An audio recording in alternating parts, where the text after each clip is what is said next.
পরিণাম কি হতে পারে? একজন বৃদ্ধা শায়খ গল্পটা শুনিয়েছেন, যিনি আরবের একটি মসজিদের ইমাম। এমন সময় 13-14 বছরের একটি বালক দৌড়ে আসলো হন্তদন্ত হয়ে। তিনি বললেন, একদিন ফজর নামাজ পড়ে বসে আছি, হাঁপাতে হাঁপাতে সে আমাকে বলল, আমার আব্বা দ্রুত আপনাকে আমাদের বাসায় নিয়ে যেতে বলেছেন। আমি তার সাথে দ্রুত পথে তাদের বাসায় গেলাম। দেখলাম ছেলেটির বাবা আমার অপেক্ষায় দাঁড়িয়ে আছে। 50-60 একজন লোক। অস্থির হয়ে আমাকে তিনি বললেন, হুজুর, আমার মেয়ে মৃত্যুপথ যাত্রী, তাকে একটু তৎকালীন করুন। আমি ঘরের ভেতর প্রবেশ করলাম। দেখলাম বোরকা বিরত করে রাখা হয়েছে তরুণী মেয়েটিকে। তার অবস্থা দেখে বুঝতে পারলাম আর বেশি সময় বাকি নেই। আমি সবিনয়ে তার বাবাকে জিজ্ঞেস করলাম, আচ্ছা ভাই, সে কি করতো এমন, যে জন্য আজ তার এমন ভয়াবহ পরিণাম কি হতে পারে? একজন বৃদ্ধা শায়খ গল্পটা শুনিয়েছেন, যিনি আরবের একটি মসজিদের ইমাম। এমন সময় 13-14 বছরের একটি বালক দৌড়ে আসলো হন্তদন্ত হয়ে। তিনি বললেন, একদিন ফজর নামাজ পড়ে বসে আছি, হাঁপাতে হাঁপাতে সে আমাকে বলল, আমার আব্বা দ্রুত আপনাকে আমাদের বাসায় নিয়ে যেতে বলেছেন। আমি তার সাথে দ্রুত পথে তাদের বাসায় গেলাম। দেখলাম ছেলেটির বাবা আমার অপেক্ষায় দাঁড়িয়ে আছে। 50-60 একজন লোক। অস্থির হয়ে আমাকে তিনি বললেন, হুজুর, আমার মেয়ে মৃত্যুপথ যাত্রী, তাকে একটু তৎকালীন করুন। আমি ঘরের ভেতর প্রবেশ করলাম। দেখলাম বোরকা বিরত করে রাখা হয়েছে তরুণী মেয়েটিকে। তার অবস্থা দেখে বুঝতে পারলাম আর বেশি সময় বাকি নেই। আমি সবিনয়ে তার বাবাকে জিজ্ঞেস করলাম, আচ্ছা ভাই, সে কি করতো এমন, যে জন্য আজ তার এমন ভয়াবহ পরিণাম কি হতে পারে? একজন বৃদ্ধা শায়খ গল্পটা শুনিয়েছেন, যিনি আরবের একটি মসজিদের ইমাম। এমন সময় 13-14 বছরের একটি বালক দৌড়ে আসলো হন্তদন্ত হয়ে। তিনি বললেন, একদিন ফজর নামাজ পড়ে বসে আছি, হাঁপাতে হাঁপাতে সে আমাকে বলল, আমার আব্বা দ্রুত আপনাকে আমাদের বাসায় নিয়ে যেতে বলেছেন। আমি তার সাথে দ্রুত পথে তাদের বাসায় গেলাম। দেখলাম ছেলেটির বাবা আমার অপেক্ষায় দাঁড়িয়ে আছে। 50-60 একজন লোক। অস্থির হয়ে আমাকে তিনি বললেন, হুজুর, আমার মেয়ে মৃত্যুপথ যাত্রী, তাকে একটু তৎকালীন করুন। আমি ঘরের ভেতর প্রবেশ করলাম। দেখলাম বোরকা বিরত করে রাখা হয়েছে তরুণী মেয়েটিকে। তার অবস্থা দেখে বুঝতে পারলাম আর বেশি সময় বাকি নেই। আমি সবিনয়ে তার বাবাকে জিজ্ঞেস করলাম, আচ্ছা ভাই, সে কি করতো এমন, যে জন্য আজ তার এমন ভয়াবহ বিরত করে রাখা হয়েছে তরুণী মেয়েটিকে। তার অবস্থা দেখে বুঝতে পারলাম আর বেশি সময় বাকি নেই।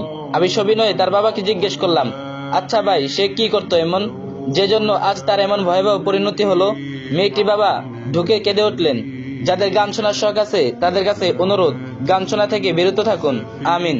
শেষ নিঃশ্বাসগুলো শেষ হতে যতক্ষণ আমি অত্যন্ত আগ্রহ নিয়ে বললাম, মা বলো, লা ইলাহা ইল্লাল্লাহু মুহাম্মাদুর রাসূলুল্লাহ। কয়েকবার এভাবে তাৎকালীন করলাম। সেই কালিমা তো পড়লই না, উল্টো চিৎকার করে আমাকে বলল, আমার বুক ভেঙে আসছে, আমার পাঁজরের হাড্ডিগুলো মচড়ে যাচ্ছে। আমি আবার কালিমা তাৎকালীন করলাম। এবার সে এমন একটি বাক্য বলল, যা বজ্রের মতো শোনালো আমার কানে। মেয়েটি বলল, ওই যে আমার জাহান্নাম আমাকে দেখাচ্ছে। খোদার কসম, আমি আমার জাহান্নাম দেখতে পাচ্ছি।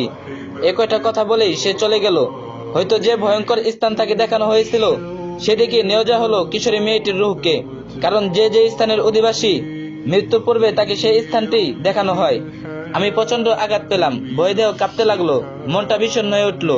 এমন একজন মানুষকে আমাকে দেখানো হলো, মনটা বিষণ্ণ হয়ে উঠলো, যে কিনা জাহান্নামে যাচ্ছে আমাদেরকে জানিয়ে। এর চেয়ে দুঃখেরও আক্ষেপের বিষয় আর কি হতে পারে? আল্লাহ তাআলা সবাইকে গান থেকে বিরত রাখুন। গান বিরত করে রাখা হয়েছে তরুণী মেয়েটিকে। তার অবস্থা দেখে বুঝতে পারলাম আর বেশি সময় বাকি নেই।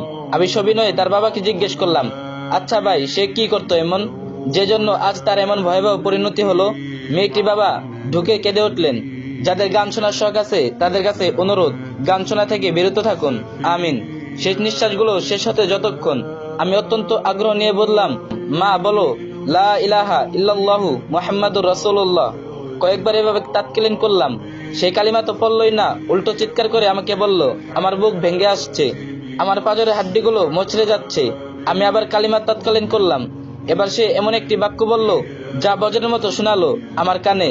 মেয়েটি বলল, ওই যে আমার জাহান্নাম আমাকে দেখাচ্ছে। খোদার কসম, আমি আমার জাহান্নাম দেখতে পাচ্ছি। এ কয়টা কথা বলেই সে চলে গেল। হয়তো যে ভয়ঙ্কর স্থান তাকে দেখানো হয়েছিল সেদিকে নিয়ে যাওয়া হলো কিশোরী মেয়েটির রূহকে। কারণ যে যে স্থানের অধিবাসী, মৃত্যুর পূর্বে তাকে সেই স্থানটি দেখানো হয়। আমি প্রচন্ড আঘাত পেলাম, ভয় দেহ কাঁপতে লাগলো, মনটা বিষণ্ণ হয়ে উঠলো। এমন একজন মানুষকে আমাকে দেখানো হলো, মনটা বিষণ্ণ হয়ে উঠলো, যে কিনা জাহান্নামে যাচ্ছে আমাদেরকে জানিয়ে। এর চেয়ে দুঃখেরও আক্ষেপের বিষয় আর কি হতে পারে? আল্লাহ তাআলা সবাইকে গান থেকে বিরত রাখুন। গান বিরত করে রাখা হয়েছে তরুণী মেয়েটিকে। তার অবস্থা দেখে বুঝতে পারলাম আর বেশি সময় বাকি নেই। আমি সবিনয়ে তার বাবাকে জিজ্ঞেস করলাম, আচ্ছা ভাই, সে কি করতো এমন, যে জন্য আজ তার এমন ভয়াবহ পরিণতি হলো। মেয়েটি বাবা ঢুকে কেঁদে উঠলেন। যাদের গান শোনার শখ আছে তাদের কাছে অনুরোধ, গান শোনা থেকে বিরত থাকুন, আমিন। শেষ নিঃশ্বাসগুলো শেষ হতে যতক্ষণ আমি অত্যন্ত আগ্রহ নিয়ে বললাম, মা বলো লা ইলাহা ইল্লাল্লাহু মুহাম্মাদুর রাসূলুল্লাহ। কয়েকবার এভাবে তাৎকালীন করলাম। সেই কালিমা তো পড়লই না, উল্টো চিৎকার করে আমাকে বলল, আমার বুক ভেঙে আসছে, আমার পাঁজরের হাড্ডিগুলো মচড়ে যাচ্ছে। আমি আবার কালিমা তাৎকালীন করলাম। এবার সে এমন একটি বাক্য বলল যা বজ্রের মতো শোনালো আমার কানে। মেয়েটি বলল, ওই যে আমার জাহান্নাম আমাকে দেখাচ্ছে, খোদার কসম আমি আমার জাহান্নাম দেখতে পাচ্ছি। এ কয়টা কথা বলেই সে চলে গেল। হয়তো যে ভয়ঙ্কর স্থান তাকে দেখানো হয়েছিল সেদিকে নিয়ে যাওয়া হলো কিশোরী মেয়েটির রূহকে। কারণ যে যে স্থানের অধিবাসী, মৃত্যু পূর্বে তাকে সেই স্থানটি দেখানো হয়। আমি প্রচন্ড আঘাত পেলাম, ভয় দেহ কাঁপতে লাগলো, মনটা বিষণ্ণ হয়ে উঠলো। এমন একজন মানুষকে আমাকে দেখানো হলো, মনটা বিষণ্ণ হয়ে উঠলো, যে কিনা জাহান্নামে যাচ্ছে আমাদেরকে জানিয়ে। এর চেয়ে দুঃখেরও আক্ষেপের বিষয় আর কি হতে পারে। আল্লাহ তাআলা সবাইকে গান থেকে বিরত রাখুন। গান বিরত করে রাখা হয়েছে তরুণী মেয়েটিকে। তার অবস্থা দেখে বুঝতে পারলাম আর বেশি সময় বাকি নেই। আমি সবিনয়ে তার বাবাকে জিজ্ঞেস করলাম, আচ্ছা ভাই, সে কি করতো এমন, যে জন্য আজ তার এমন ভয়াবহ পরিণতি হলো? মেয়েটি বাবা ঢুকে কেঁদে উঠলেন। যাদের গান শোনার শখ আছে তাদের কাছে অনুরোধ, গান শোনা থেকে বিরত থাকুন, আমিন। শেষ নিঃশ্বাসগুলো শেষ হতে যতক্ষণ আমি অত্যন্ত আগ্রহ নিয়ে বললাম, মা বলো লা ইলাহা ইল্লাল্লাহু মুহাম্মাদুর রাসূলুল্লাহ। কয়েকবার এভাবে তাৎকালীন করলাম। সেই কালিমা তো পড়লই না, উল্টো চিৎকার করে আমাকে বলল, আমার বুক ভেঙে আসছে, আমার পাঁজরের হাড্ডিগুলো মচড়ে যাচ্ছে। আমি আবার কালিমা তাৎকালীন করলাম। এবার সে এমন একটি বাক্য বলল যা বজ্রের মতো শোনালো আমার কানে। মেয়েটি বলল, ওই যে আমার জাহান্নাম আমাকে দেখাচ্ছে, খোদার কসম আমি আমার জাহান্নাম দেখতে পাচ্ছি। এ কয়টা কথা বলেই সে চলে গেল। হয়তো যে ভয়ঙ্কর স্থান তাকে দেখানো হয়েছিল সেদিকে নিয়ে যাওয়া হলো কিশোরী মেয়েটির রূহকে। কারণ যে যে স্থানের অধিবাসী, মৃত্যু পূর্বে তাকে সেই স্থানটি দেখানো হয়। আমি প্রচন্ড আঘাত পেলাম, ভয় দেহ কাঁপতে লাগলো, মনটা বিষণ্ণ হয়ে উঠলো। এমন একজন মানুষকে আমাকে দেখানো হলো, মনটা বিষণ্ণ হয়ে উঠলো, যে কিনা জাহান্নামে যাচ্ছে আমাদেরকে জানিয়ে। এর চেয়ে দুঃখেরও আক্ষেপের বিষয় আর কি হতে পারে। আল্লাহ তাআলা সবাইকে গান থেকে বিরত রাখুন। গান বিরত করে রাখা হয়েছে তরুণী মেয়েটিকে। তার অবস্থা দেখে বুঝতে পারলাম আর বেশি সময় বাকি নেই। আমি সবিনয়ে তার বাবাকে জিজ্ঞেস করলাম, আচ্ছা ভাই, সে কি করতো এমন, যে জন্য আজ তার এমন ভয়াবহ পরিণতি হলো? মেয়েটি বাবা ঢুকে কেঁদে উঠলেন। যাদের গান শোনার শখ আছে তাদের কাছে অনুরোধ, গান শোনা থেকে বিরত থাকুন, আমিন। শেষ নিঃশ্বাসগুলো শেষ হতে যতক্ষণ আমি অত্যন্ত আগ্রহ নিয়ে বললাম, মা বলো লা ইলাহা ইল্লাল্লাহু মুহাম্মাদুর রাসূলুল্লাহ। কয়েকবার এভাবে তাৎকালীন করলাম। সেই কালিমা তো পড়লই না, উল্টো চিৎকার করে আমাকে বলল, আমার বুক ভেঙে আসছে, আমার পাঁজরের হাড্ডিগুলো মচড়ে যাচ্ছে। আমি আবার কালিমা তাৎকালীন করলাম। এবার সে এমন একটি বাক্য বলল যা বজ্রের মতো শোনালো আমার কানে। মেয়েটি বলল, ওই যে আমার জাহান্নাম আমাকে দেখাচ্ছে, খোদার কসম আমি আমার জাহান্নাম দেখতে পাচ্ছি। এ কয়টা কথা বলেই সে চলে গেল। হয়তো যে ভয়ঙ্কর স্থান তাকে দেখানো হয়েছিল সেদিকে নিয়ে যাওয়া হলো কিশোরী মেয়েটির রূহকে। কারণ যে যে স্থানের অধিবাসী, মৃত্যু পূর্বে তাকে সেই স্থানটি দেখানো হয়। আমি প্রচন্ড আঘাত পেলাম, ভয় দেহ কাঁপতে লাগলো, মনটা বিষণ্ণ হয়ে উঠলো। এমন একজন মানুষকে আমাকে দেখানো হলো, মনটা বিষণ্ণ হয়ে উঠলো, যে কিনা জাহান্নামে যাচ্ছে আমাদেরকে জানিয়ে। এর চেয়ে দুঃখেরও আক্ষেপের বিষয় আর কি হতে পারে। আল্লাহ তাআলা সবাইকে গান থেকে বিরত রাখুন। গান বিরত করে রাখা হয়েছে তরুণী মেয়েটিকে। তার অবস্থা দেখে বুঝতে পারলাম আর বেশি সময় বাকি নেই। আমি সবিনয়ে তার বাবাকে জিজ্ঞেস করলাম, আচ্ছা ভাই, সে কি করতো এমন, যে জন্য আজ তার এমন ভয়াবহ পরিণতি হলো? মেয়েটি বাবা ঢুকে কেঁদে উঠলেন। যাদের গান শোনার শখ আছে তাদের কাছে অনুরোধ, গান শোনা থেকে বিরত থাকুন, আমিন। শেষ নিঃশ্বাসগুলো শেষ হতে যতক্ষণ আমি অত্যন্ত আগ্রহ নিয়ে বললাম, মা বলো লা ইলাহা ইল্লাল্লাহু মুহাম্মাদুর রাসূলুল্লাহ। কয়েকবার এভাবে তাৎকালীন করলাম। সেই কালিমা তো পড়লই না, উল্টো চিৎকার করে আমাকে বলল, আমার বুক ভেঙে আসছে, আমার পাঁজরের হাড্ডিগুলো মচড়ে যাচ্ছে। আমি আবার কালিমা তাৎকালীন করলাম। এবার সে এমন একটি বাক্য বলল যা বজ্রের মতো শোনালো আমার কানে।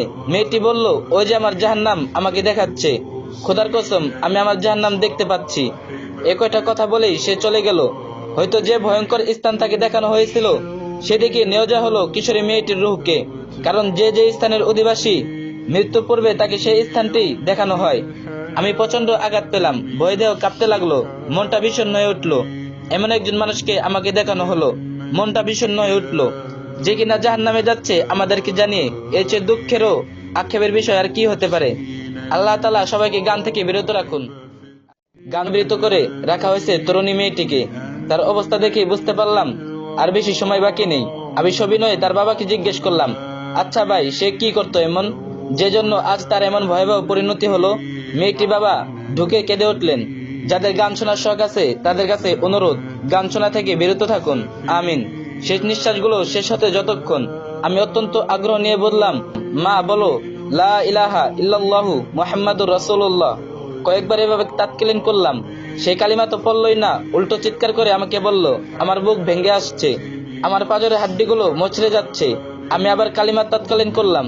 এবার সে এমন একটি বাক্য বলল যা বজ্রের মতো শোনালো আমার কানে। মেয়েটি বলল, ওই যে আমার জাহান্নাম আমাকে দেখাচ্ছে। খোদার কসম, আমি আমার জাহান্নাম দেখতে পাচ্ছি। এ কয়টা কথা বলেই সে চলে গেল। হয়তো যে ভয়ঙ্কর স্থান তাকে দেখানো হয়েছিল সেদিকে নিয়ে যাওয়া হলো কিশোরী মেয়েটির রূহকে। কারণ যে যে স্থানের অধিবাসী, মৃত্যুর পূর্বে তাকে সেই স্থানটি দেখানো হয়। আমি প্রচন্ড আঘাত পেলাম, ভয় দেহ কাঁপতে লাগলো, মনটা বিষণ্ণ হয়ে উঠলো। এমন একজন মানুষকে আমাকে দেখানো হলো, মনটা বিষণ্ণ হয়ে উঠলো, যে কিনা জাহান্নামে যাচ্ছে আমাদেরকে জানিয়ে। এর চেয়ে দুঃখেরও আক্ষেপের বিষয় আর কি হতে পারে? আল্লাহ তাআলা সবাইকে গান থেকে বিরত রাখুন। গান